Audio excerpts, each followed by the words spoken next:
Olá, seja muito bem-vindo ao podcast da Carta Mensal da Monte Bravo Corretora.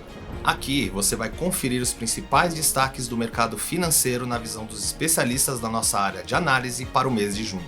Eu sou o Thiago. Eu sou a Bianca e hoje vou te atualizar sobre a nossa visão estratégica para os mercados de renda variável, fundos imobiliários e de renda fixa. Além disso, neste podcast você também vai conferir as principais mudanças na nossa carteira recomendada.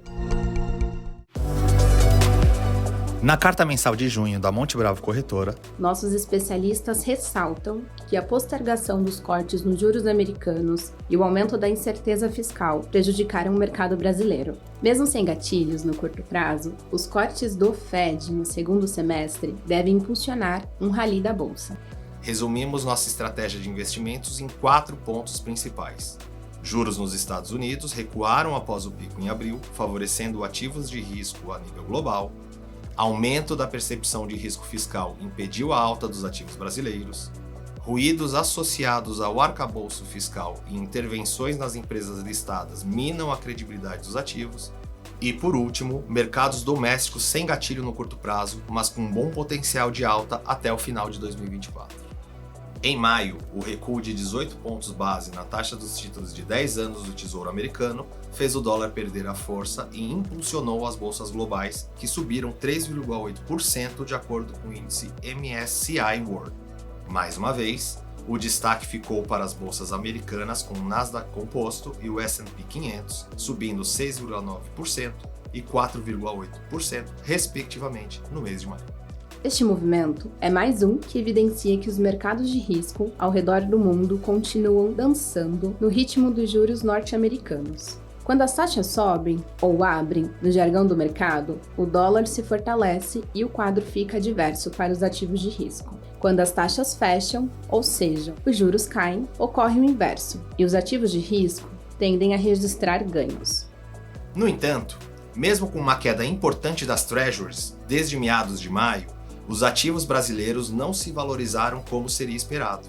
Este contrafluxo é explicado pelo aumento da percepção de risco fiscal decorrente da mudança da meta e dos movimentos na governança de empresa listada na bolsa, que elevou o prêmio de risco e pesou sobre os ativos.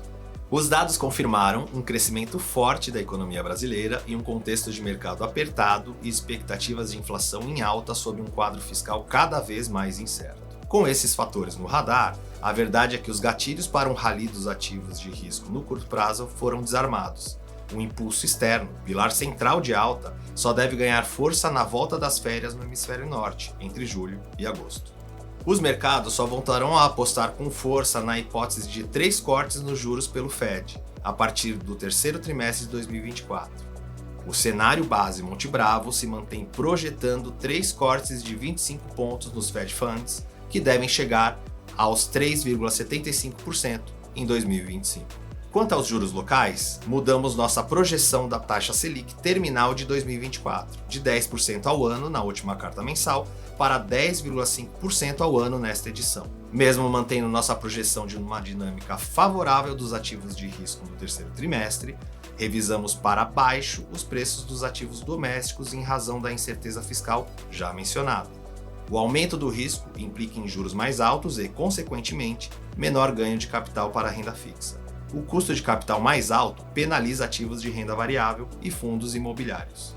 Corrigimos também nossa projeção para o Ibovespa ao final do ano, agora projetando o índice de referência da Bolsa aos 150 mil pontos e não mais 155 mil pontos no encerramento de 2024. Com uma posição técnica bem leve, nossos especialistas acreditam que basta uma mudança nos fluxos para a Bolsa repetir o movimento do final de 2023 e subir de 20 a 30 mil pontos em um curto período. Já no cenário de câmbio, a taxa projetada para o dólar ao final do ano mudou de R$ 4,90 para R$ 5,00 por dólar. Com todo o cenário de risco já citado, a moeda norte-americana chegou ao patamar de R$ 5,30 nos primeiros dias deste mês de junho. Com este resumo de cenário e projeções, vamos agora para os apontamentos específicos de cada mercado. Começando pela renda variável. A mudança nas projeções da Selic e apontamento do Ibovespa ao final de 2024 não afetam nossas expectativas de lucro por ação do Ibovespa. Nossas expectativas aqui na Monte Bravo já eram mais conservadoras do que o consenso de mercado e mantemos nossa projeção de um lucro de 17,143 por ação. No entanto, com juros mais altos, alteramos nossa projeção de múltiplo de saída para baixo, de 9 para 8,75.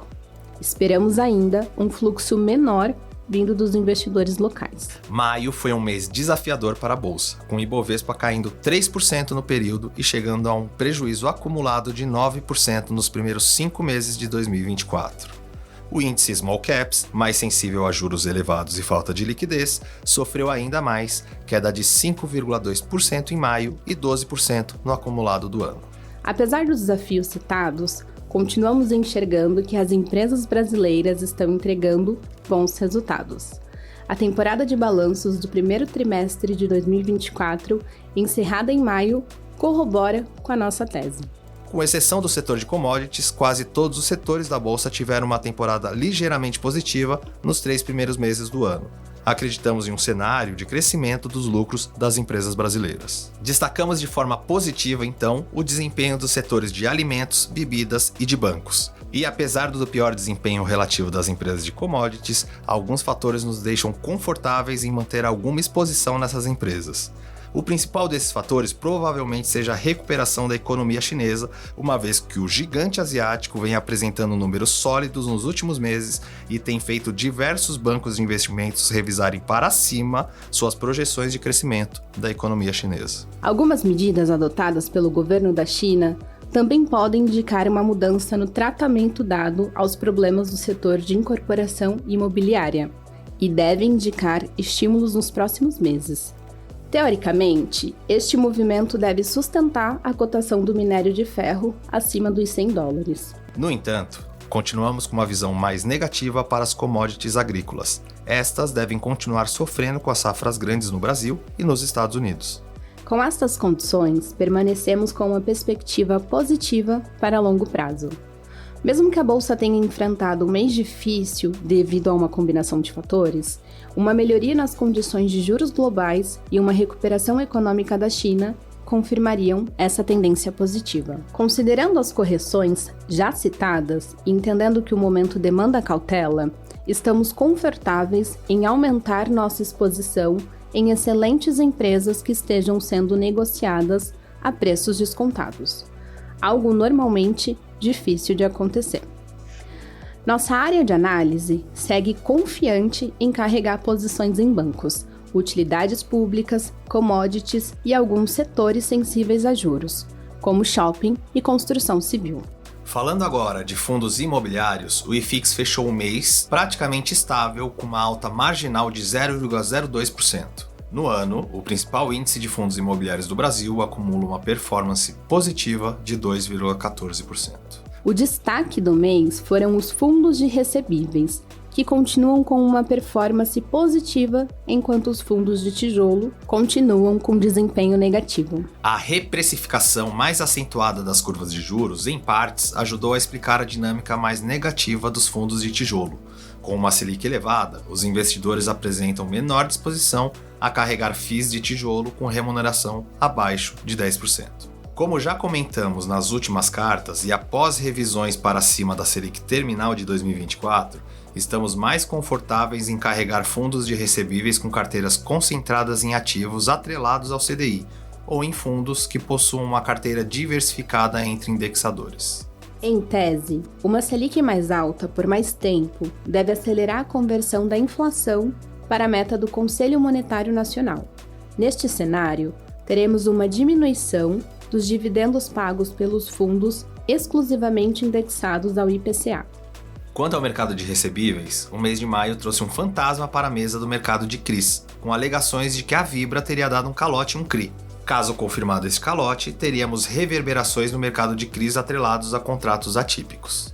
Na Monte Bravo, nossos especialistas são críticos a esta visão. Entendemos que a Vibra não cometeu irregularidades e que o problema da operação vem de uma estrutura de garantias bastante frouxas. Dessa forma, reforçamos nossa tese de que é fundamental entender as garantias da operação ou confiar em times de gestão com expertise em crédito, e especialmente na estruturação de operações em CRI. Quanto ao mercado de tijolo, entendemos que o cenário é desafiador, principalmente pela volta de uma concorrência desleal contra uma Selic de 2 dígitos. No entanto, ainda vemos como recomendável ter exposição em algumas de suas subclasses, como lajes, logísticos e shoppings. Vemos melhorias em diversas operações com revisionais para cima, principalmente em lajes, diminuição da vacância e melhorias operacionais, principalmente em shoppings. Entendemos que estamos em um bom momento para voltar a se posicionar em bons fundos, ou, para aqueles que ainda não têm posição, começar a se expor. Na renda fixa, as curvas de juros futuras do mercado internacional se mantiveram pressionadas ao longo de maio devido aos dados mistos de atividade econômica e inflação, e as incertezas quanto ao início do ciclo de cortes nos juros pelo Fed. No cenário doméstico, a pressão de alta veio na esteira das incertezas fiscais e a desancoragem das expectativas da inflação. Considerando um cenário base de 3 cortes de juros pelo Fed e as estabilidades da Selic em 10,50% ao ano de 2024, o mercado de renda fixa possui prêmios tanto na parte curta quanto na parte longa da curva de juros. Aqui na Monte Bravo, nosso time de análise tem preferência pelos vértices de médio e longo prazo, uma vez que eles carregam um prêmio maior ante ao nosso cenário base. Os cupons da NTN-Bs de longo prazo seguem em torno de 6,20% ao ano, o que não é um equilíbrio sustentável do ponto de vista fiscal, na nossa visão, e representa um prêmio considerável em relação ao nosso cenário. Nossa avaliação é que esses cupons têm potencial de convergir para taxas ao redor de 5,80% ao ano, durante o segundo semestre, confirmando nosso cenário base e gerando ganho de capital interessante nesses títulos. Juntamente com o carregamento do cupom dos papéis e da correção do indexador, neste caso o IPCA, este movimento tende a resultar em ganhos acima do CDI médio esperado para os próximos 12 meses, que projetamos em 10,4% ao ano. Como nos últimos meses seguimos avaliando de forma positiva os créditos privados com boa avaliação de rating e com prêmio sobre o benchmark, CDI, IPCA ou pré-fixado, em títulos isentos, especialmente, o ganho fica ainda mais atraente. Esses créditos são alocações atraentes para se investir em 2024. Além do prêmio, embutido acima da curva pré-fixada do mercado de maturidade equivalente, esses títulos deverão ter ganho de capital nos títulos com benchmark, IPCA ou pré-fixado. Na nossa carteira recomendada, destacamos os seguintes movimentos: aumento na renda fixa pré-fixada para aproveitar o aumento das taxas, aumento da renda fixa indexada ao IPCA para aproveitar o aumento dos cupons, redução na alocação em investimentos no exterior devido à forte alta do dólar, ajuste marginal para baixo na alocação em renda variável. Em resumo, esta é a visão dos nossos especialistas sobre as principais classes de ativos do mercado financeiro. Juros Brasil. Com a abertura das curvas, a renda fixa está atraente em todas as modalidades e em todos os prazos. Crédito Brasil. O mercado de crédito segue com perspectiva favorável e representa uma oportunidade para o investidor, desde que a curadoria sobre o risco de crédito seja cuidadosa. Fundos imobiliários. Excelente combinação de renda isenta com potencial de ganho de capital. Ações Brasil. Nosso preço-alvo para o Ibovespa foi reduzido para 150 mil pontos, mas potencial de ganho de 22% é bem interessante. Dólar. Intensidade da depreciação do real foi surpresa, tendo em vista os bons fundamentos externos. A redução dos juros nos Estados Unidos deve trazer o dólar para perto de R$ 5,00. Juros Estados Unidos. Apesar da volatilidade, nossa visão é de que as taxas dos títulos de 10 anos fecharão 2024 perto de 4% ao ano. Por isso, aplicações pré-fixadas em dólar seguem atraentes, seja em treasuries ou bonds brasileiros, com baixo risco de crédito. Ações Estados Unidos. A alta recente de ações dos Estados Unidos, com S&P 500 e Nasdaq em território recorde, deixa a relação entre preços e lucros bem acima da média histórica. Isso sugere uma postura mais cautelosa. Podcast da Carta Mensal deste mês vai ficando por aqui. Para conferir mais detalhes sobre a visão de mercado dos nossos especialistas, você pode conferir a versão completa da nossa carta mensal, já disponível nas redes. Um abraço e até a próxima. Tchau, tchau!